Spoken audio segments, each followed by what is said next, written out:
la Nouvelle-Amérique n'était plus qu'une grande terre aride et stérile. Les bonnes récoltes étaient rares car le pays s'était jusqu'alors nourri grâce au travail des esclaves noirs dans les champs. Il n'y avait pas de ville avec d'immenses gratte-ciel, car Alexander Mills, un noir, avait inventé l'ascenseur et sans cette invention, il aurait été trop difficile de se rendre aux étages supérieurs. Il n'y avait pratiquement pas d'automobile, car c'était Richard Spikes, un noir, qui avait inventé la transmission automatique. Joseph Gamel, un autre noir, avait inventé le système de suralimentation pour les moteurs à combustion interne, et Garrett A. Morgan, les feux de circulation.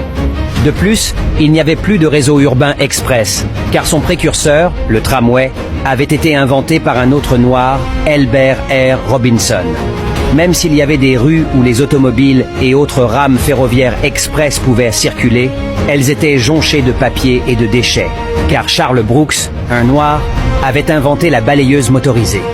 Il y avait très peu de magazines et de livres, car John Love avait inventé le taille-crayon, William Purvis, la plume à réservoir, et Lee Burridge, la machine à écrire, sans oublier Wea Lovett avec sa nouvelle presse à imprimer. Vous l'avez deviné?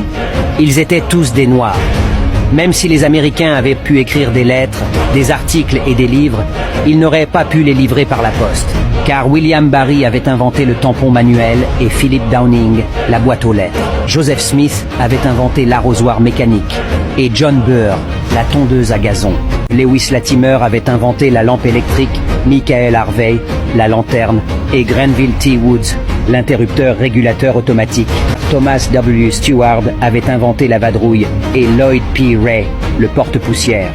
Jeanne E. Matzelinger avait inventé la machine à forme de chaussure, Walter Sammons le peigne, Sarah Boone la planche à repasser et George T. Samon la sécheuse à linge. John Standard qui avait inventé le réfrigérateur. N'est-ce pas étonnant? Que serait le monde moderne sans la contribution des Noirs? Martin Luther King Jr. a dit un jour « Quand vous êtes prêt à partir pour le travail, sachez que la moitié de toutes les choses et de tous les appareils dont vous vous êtes servi avant de quitter votre maison ont été inventés par des Noirs. » Tout cela pour vous dire que l'histoire des Noirs ne se résume pas seulement à l'esclavage. Quand nous pensons à Frederick Douglass, Martin Luther King Jr., Malcolm X, Marcus Garvey et Du Bois. Comme disait Bob Marley, « Time will tell », le temps le dira.